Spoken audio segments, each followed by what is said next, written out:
Baiklah, soal yang pertama, jelaskan satu teori dan konsep, prinsip, dan implementasi dalam bidang pendidikan.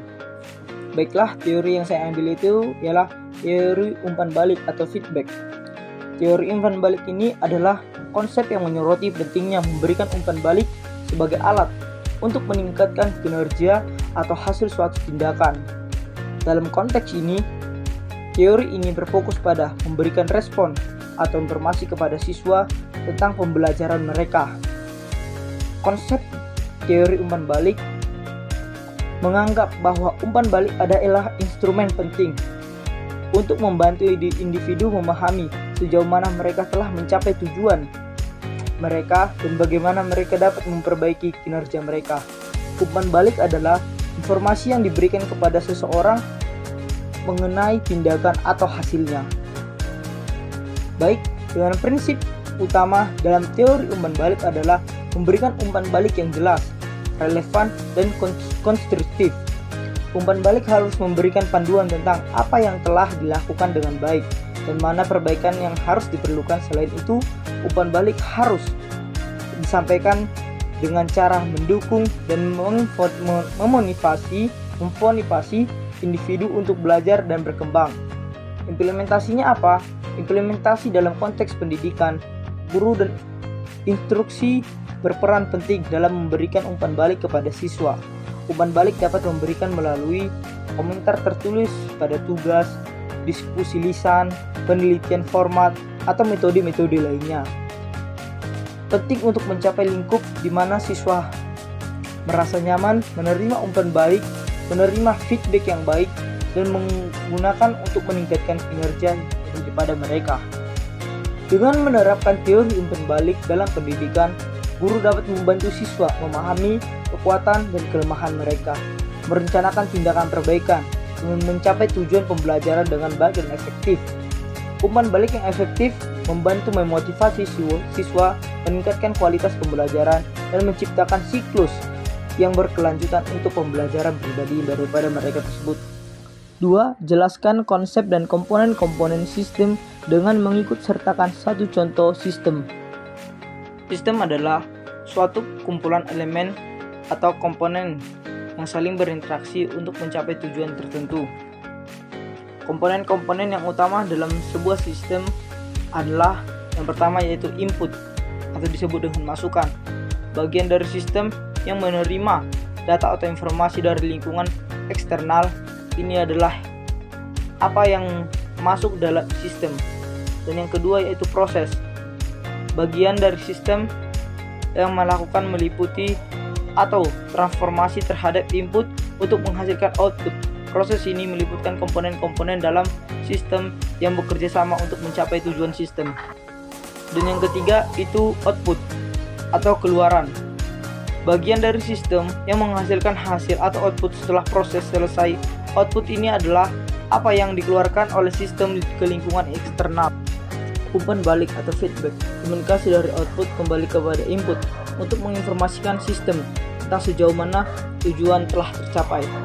Umpan balik memungkinkan sistem untuk melakukan penyelesaian jika diperlukan. Yang kelima yaitu lingkup eksternal. Lingkungan eksternal, faktor-faktor di luar sistem yang dapat mengaruhi atau dipengaruhi oleh sistem ini bisa serupa lingkupan fisik, sosial, atau ekonomi. Contoh sistem sederhana yang bisa kita ambil yaitu mesin kopi otomatis. Input dari mesin kopi yaitu biji kopi dan air.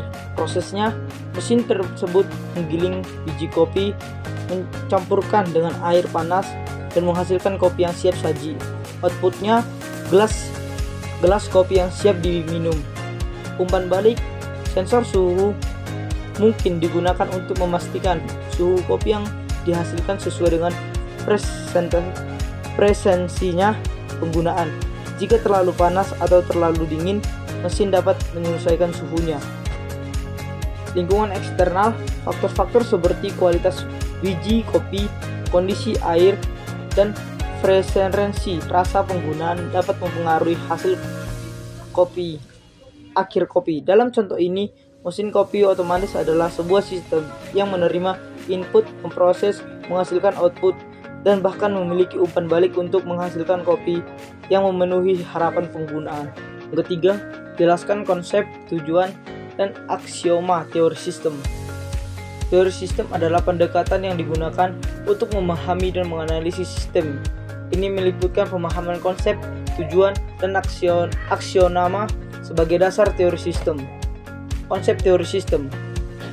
Teori sistem adalah pendekatan yang memandang dunia sebagai kumpulan sistem yang kompleks, yang terdiri dari elemen-elemen yang saling berinteraksi.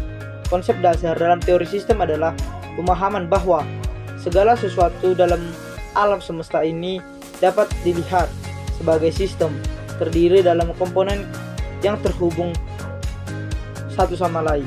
Tujuan teori sistem. Salah satu tujuan daripada teori sistem adalah untuk mengintegrasikan berbagai disiplin ilmu seperti fisika, biologi, ilmu komputer, dan lainnya dengan pendekatan yang seragam. Ini membantu dalam memahami keterkaitan antara berbagai bidang ilmu. Teori sistem mencoba untuk mengidentifikasi pola umum dalam sistem pada penerapan pada berbagai konteks. Ini membantu dalam pengembangan prinsip-prinsip umum yang dapat digunakan dalam analisis sistem. Aksioma teori sistem. Aksioma dalam teori sistem adalah pernyataan dasar atau prinsip-prinsip yang menjadi dasar pemikiran dalam pendekatan ini. Aksioma keterkaitan. Dan yang kedua aksioma holisme, dan yang ketiga aksioma hierarki, aksioma tujuan, yang terakhir yaitu aksioma perubahan. Dan yang keempat, jelaskan konsep, pelopor, dan implementasi setiap jenis teori sistem dalam bidang pendidikan. Dalam bidang pendidikan, terdapat beberapa jenis teori sistem yang telah dikembangkan untuk memahami dan mengelola sistem pendidikan. Teori sistem pembelajaran. Konsepnya, teori ini berkaitan dengan pemahaman tentang bagaimana proses pembelajaran berlangsung. Ini melibatkan elemen-elemen seperti guru, siswa, kurikulum, metode pengajaran, dan lingkungan belajar. Pelopor. Salah satu pelopor teori ini adalah B.F. Skinner yang mengembangkan konsep operant conditioning dalam konsep pendidikan. Implementasi teori sistem pembelajaran mencakup desain kurikulum yang berfokus pada pengembangan pembelajaran yang efektif, pembantuan perkembangan siswa, penggunaan teknologi dalam pembelajaran, dan perencanaan pembelajaran yang terstruktur. Jelaskan bagaimana sekolah sebagai lembaga pendidik dapat beroperasi ditinjau dari perspektif dan model sistem terbuka atau open system. Sekolah sebagai lembaga pendidik dapat dijelaskan dalam konteks perspektif dan model sistem terbuka. Dalam perspektif ini, sekolah dianggap sebagai sistem terbuka yang berinteraksi dengan lingkungan eksternalnya. Yang pertama yaitu input, sumber daya fisik dan manusia. Sekolah menerima siswa, tenaga pendidik, staf administrasi peralatan, dan sumber daya fisik lainnya sebagai masukan materi. Kurikulum materi pembelajaran dan rencana pembelajaran merupakan input dalam bentuk perangkat pembelajaran. Setelah input, ada yang namanya proses pembelajaran. Guru mengajar siswa menggunakan kurikulum dan metode pembelajaran tertentu. Siswa belajar dan beradaptasi dalam aktivitas belajar dan berinteraksi di lingkungan sekolah. Manajemen sekolah. Staf administrasi mengelola operasi harian sekolah, termasuk perencanaan, pengorganisasian, dan pengawasan. Ada yang namanya output, hasil belajar.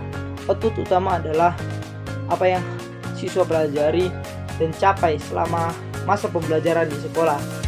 Siswa yang terdidik, sekolah bertanggung jawab untuk menghasilkan individu yang terdidik dan setiap berkontribusi pada masyarakat. Dan yang keempat yaitu umpan balik, evaluasi dan penilaian.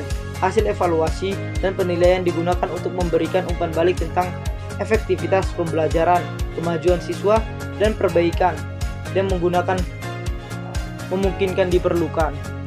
Lingkungan eksternal. Yang pertama itu komunikasi dan masyarakat. Sekolah berinteraksi dengan komunikasi sekitarnya, pemerintah, dan lembaga pendidikan lainnya. Dan yang kedua, perubahan sosial dan teknologi. Perubahan di masyarakat, teknologi, dan kebijakan pendidikan mempengaruhi bagaimana sekolah beroperasi. Metode sistem terbuka mengikuti bahwa sekolah tidak beroperasi sebagai isolasi, tetapi selalu berinteraksi dengan lingkungan eksternal. Perubahan dalam lingkungan eksternal dapat mempengaruhi bagaimana sekolah memproses dapat beradaptasi. Sekolah yang efektif harus mampu mengelola input dengan baik, menyusun proses pembelajaran yang efektif, menghasilkan output yang memenuhi tujuan pendidikan, dan menggunakan umpan balik untuk terus meningkatkan kualitas pendidik. Dalam kerangka sistem terbuka, sekolah harus mampu beradaptasi dengan perubahan dalam lingkungan eksternal agar dapat terus memberikan pendidikan yang relevan dan bermutu.